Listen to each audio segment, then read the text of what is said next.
কুমারী স্ত্রী ছিল আয়েশা রাদিয়াল্লাহু তাআলা আনহা।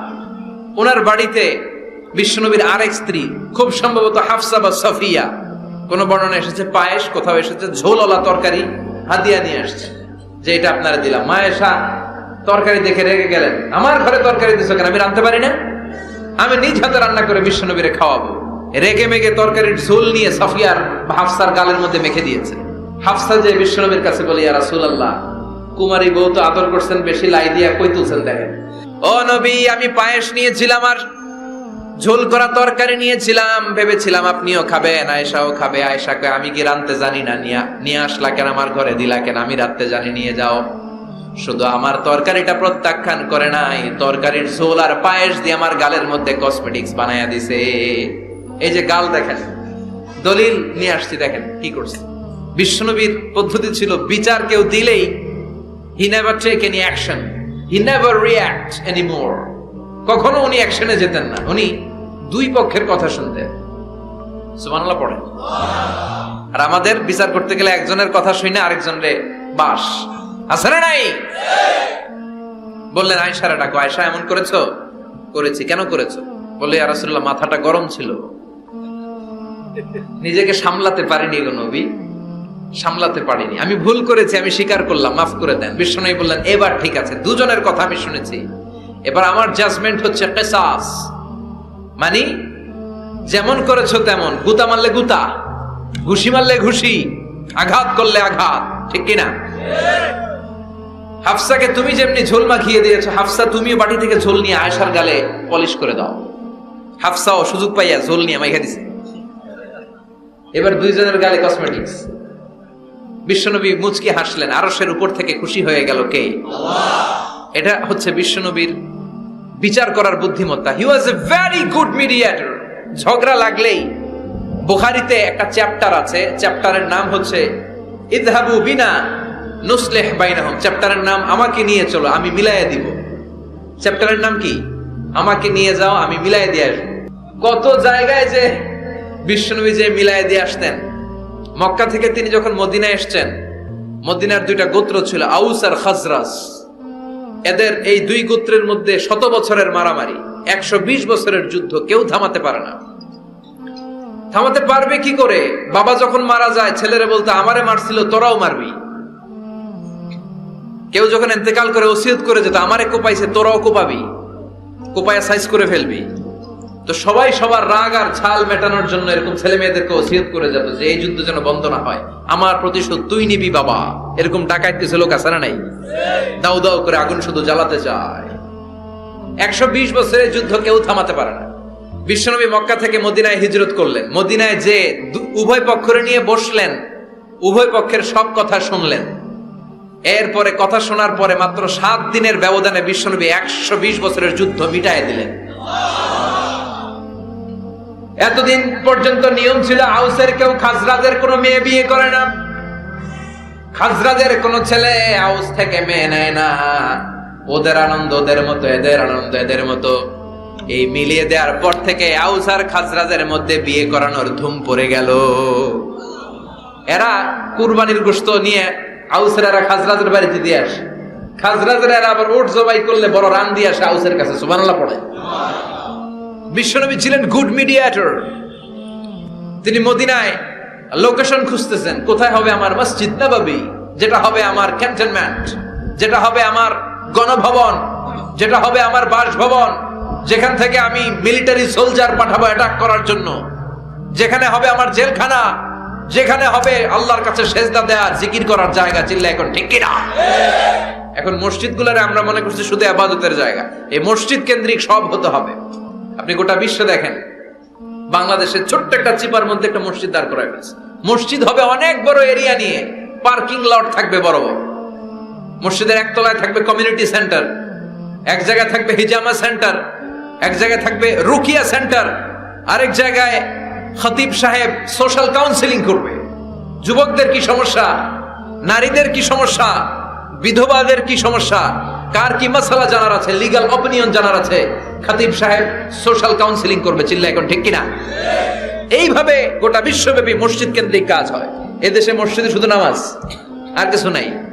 বিশ্বনবী লোকেশন তালাশ করতেছেন কোথায় বানানো যায় মসজিদ নববী। খুঁজতে খুঁজতে এমন জায়গায় বিশ্বনবী চয়েস করলো, ওটা ছিল ছাগল ঘোড়া এগুলোর আস্তাবল, কিছু জায়গায় খেজুর গাছের ভাঙা ক্ষেত, আর কিছু জায়গায় কাফির মুশরিকদের কবরস্থান। এখন এই জায়গায় মসজিদ করা তো কঠিন। বিশ্বনবী বললেন না, আমার নজর এক জায়গায় যদি পড়ে ওইখান থেকে আমি ফিরাই না সহজে, ট্রাই করো, এটাই আমার লাগবে মসজিদে নববী। বিশ্বনবী বললেন ছাগল গরুর আস্তাবলকে সমান করো, খেজুর গাছ ভাঙা যেগুলো আছে খেজুর গাছগুলোরে কেটে ফেলো, কাফের মুশরিকদের যত কবরস্থান আছে কবরস্থান থেকে হাড্ডি গুড্ডি এখান থেকে নিয়ে অন্য জায়গায় দাফন করো। সুবহানাল্লাহ। মসজিদে নববী শুরু হয়ে গেল। নিজ হাতে পাথর কেটে কেটে তিনি মসজিদে নববী বানালেন। আর এর আগে যেটা বানায় আসছে ওটার নাম মসজিদে কুবা। ওটার নাম কি? আপনাদের এলাকায় অনেক জায়গায় আছে না মসজিদে কুবা? কুমিল্লাতে একটা আছে, আছে না? 2 জায়গায়। তাই মসজিদে কুবাতে বিশ্বনবী সাল্লাল্লাহু আলাইহি ওয়াসাল্লাম এক সাহাবাকে ইমাম বানায় দিয়ে আসলেন। উনি ইমামতি করে ওই মসজিদের, বিশ্বনবী ইমামতি করে মসজিদ নববীতে। মসজিদে কুবার যে ইমাম, তিনি প্রতি রাকাতে জাহারি কেরাতে মানে মাগরিব এশার ফজরের সালাতে প্রত্যেক রাকাতে সূরা ফাতিহার পরেই এই সূরা ইখলাস পড়ে। শুনতেছেন? প্রত্যেক রাকাতে সূরা ফাতিহার পরে কি পড়ে? ইখলাস। মাগরিবের প্রথম রাকাতেও ইখলাস, দ্বিতীয় রাকাতেও ইখলাস, এশার প্রথম রাকাতে ইখলাস, দ্বিতীয় রাকাতেও ইখলাস। ইখলাস পরে এরপর অন্য একটা সূরা পড়ে, কিন্তু শুরু করে ইখলাস দিয়ে। ফজরের প্রথম রাকাতেও ইখলাস, দ্বিতীয় রাকাতেও। মুসল্লিরাকে পাইছি কি? পাইছি কি? খালি ইখলাস, খালি ইখলাস যে ধরছে। আপনি পাইছেন কি বলেন? ইমাম সাহেব বলে কিছুই পাই নাই, আমার মন চায় আমি পড়ি, তোর মন চাইলে তুই পড়, নাইলে যা। তোর কমিটির সভাপতি সেক্রেটারি এই মসজিদের ইমাম হিসাবে আমার নিয়োগ দেয় না, নিয়োগ দিছে বিশ্বনবী। আমার নিয়োগ যদি বাতিল করতে হয় লাগবে বিশ্বনবীরে তুই ভাগ। তোমার মনে চাইলে পড়ো, নাইলে অন্য মসজিদে পড়ো, যাও মিয়া। এটা তো সভাপতির সেক্রেটারির নিয়োগ দেয়া মসজিদ না, এটা নিয়োগ দিয়েছে বিশ্বনবী, ঠিক কিনা? নিয়োগ বাতিল করলেও কে করবে? বিশ্বনবী। সবাই বিশ্বনবীর কাছে যে বললো, ইয়া রাসূলুল্লাহ, এমন ইমাম আপনি দিয়ে আসছেন উনি ইখলাস ছাড়া আর কিছু পড়ে না। বিশ্বনবী বললেন তাই নাকি? এমন করে কেন? ডেকে আনো। ডেকে আনা হলো। বিশ্বনবী বললেন, ওরে সাহাবী, ঘটনা কি হাসা? কয় হাসা। প্রতি রাকাতে সূরা ইখলাস পড়ো, তোমার কি কোরআন থেকে অন্য কোন সূরা মুখস্থ নাই? সাহাবী বলে, নবী সব মুখস্থ আছে, কিন্তু এই সূরাটা আমার পড়তে ভালো লাগে, কারণ ফিহি সিফাতুর রহমান, এই সূরার ভেতরে আমার আল্লাহর পরিচয় আছে গো নবী। আমার আল্লাহর পরিচয়টা খুব সুন্দর করে দেয়া, আমার রবের কথা এই সূরার পরতে পরতে পাওয়া যায়, এজন্য এই সূরাটা পড়তে আমি বড্ড ভালোবাসি। বিশ্বনবী বললেন, ইমামতি যাবে না, তোরটা পার্মানেন্ট হয়েছে। আল্লাহু আকবার। তোর ইমামতি পার্মানেন্ট করে দিলাম, যেমনে পড়াইতি এমনি পড়াবি। প্রতি রাকাতে এই সূরাতুল ইখলাস তুমি পড়ো, সমস্যা নাই। এই যে তুমি সূরাতুল ইখলাস পড়ো, সূরাতুল ইখলাসকে ভালোবাসো, আল্লাহ বলেছেন এই ইখলাসের ভালোবাসার কারণে কিয়ামতের দিন আল্লাহ তোরে জান্নাতে ঢুকায়া দিবে। ইখলাসের ভালোবাসার কারণে আনতা মিন আহলিল জান্নাহ, তুমি জান্নাতে যাবা। হুব্বুকা ইয়াহা ইউদখিলুকাল জান্নাহ, এই সূরার ভালোবাসায় তোমার জান্নাতে ঢুকায়া দিবে। সুবহানাল্লাহ পড়ে। এজন্য সূরা বেশি বেশি পড়তে রাজি আছেন তো? বিশ্বনবী তাবুকের যুদ্ধে গেলেন। তাবুকের ময়দানে বিশাল যুদ্ধের ময়দান, বিশ্বনবী 30,000 সৈন্য নিয়ে গিয়েছেন, আর খ্রিস্টানদের সৈন্যদের সংখ্যা হচ্ছে প্রায় 40,000। কিন্তু বিশ্বনবী যুদ্ধে এসেছেন শুনে খ্রিস্টান বাদশা দৌড়, সৈন্যবাহিনী নিয়ে সব পালায় গেছে। যুদ্ধ ছাড়াই বিশ্বনবীর বিজয় দিছে কে? বিশ্বনবী তো মহাখুশি, আল্লাহর শুকরিয়া আদায় করলেন। যুদ্ধের ময়দানে বিশ্বনবী দাঁড়িয়ে আছেন, হঠাৎ দেখলেন সাইয়েদনা জিব্রাইল আকাশ থেকে জমিনে নেমে আসছে। জিব্রাইলকে আল্লাহ তাআলা 600 পাখা দিয়েছিলেন। সহিহ মুসলিমের বর্ণনা, রাআ রাসূলুল্লাহ জিবরিলা ওয়া লাহু 600 জানাহ। 600 পাখা। কয়শো? 600 পাখা মেলে সাইয়েদনা জিব্রাইল নেমে আসছেন। ওনার পাখার কারণে সূর্যের আলো পৃথিবীর মধ্যে পড়তে বাধা সৃষ্টি হচ্ছে। অন্ধকার দেখে বিশ্বনবী তাকিয়ে দেখে জিব্রাইল একা না, জিব্রাইলের সাথে হাজার হাজার ফেরেশতার বহর। বিশ্বনবী বললেন, কত ফেরেশতা এসেছে? কয় 1,40,000। সাইয়েদনা জিব্রাইল বললেন, ও নবী, আপনি যুদ্ধের ময়দানে আল্লাহর শুকরিয়া করেন, আর ওই মদিনাতে আপনার কলিজার টুকরা সাহাবী মুআবিয়া ইবনে মুআবিয়া আল মুজানি একটু আগে শেষ নিঃশ্বাস ত্যাগ করেছে গো নবী।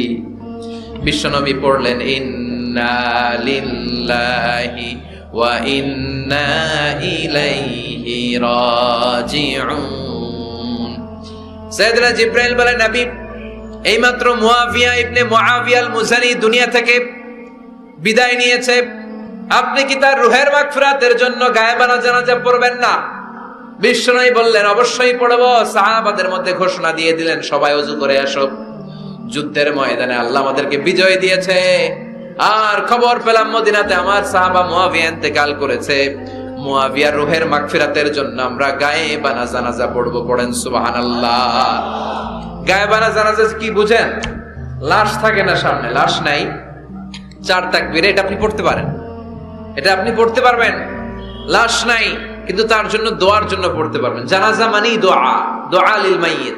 4টা তাকবীর, আপনি অনেক দোয়া করছেন এই মরা লাশের জন্য, এটা তো অর্থ তো বুঝে না, এই জন্য জানাজার পরে আবার হাত তুলে দোয়া করা লাগে আমাদের, কারণ কি দোয়া করছে এটা বুঝি নাই, বুঝলে কিন্তু আর লাগতো না, ঠিক কিনা? বিশ্বনবী সাহাবাদের নিয়ে দাঁড়ালেন, লম্বা লম্বা কাতার হলো, সাহাবীদের কাতারের শেষে সাইয়েদনা জিব্রাইল 1,40,000 ফেরেশতাদেরকে নিয়ে জানাজায় শরীক হলেন।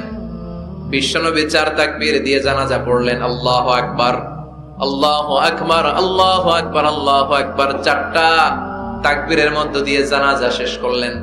বিশ্বনবী তাকিয়ে দেখে সাহাবাদের পেছনে 1,40,000 ফেরেশতা দাঁড়িয়ে জানাজায় শরীক হয়েছে।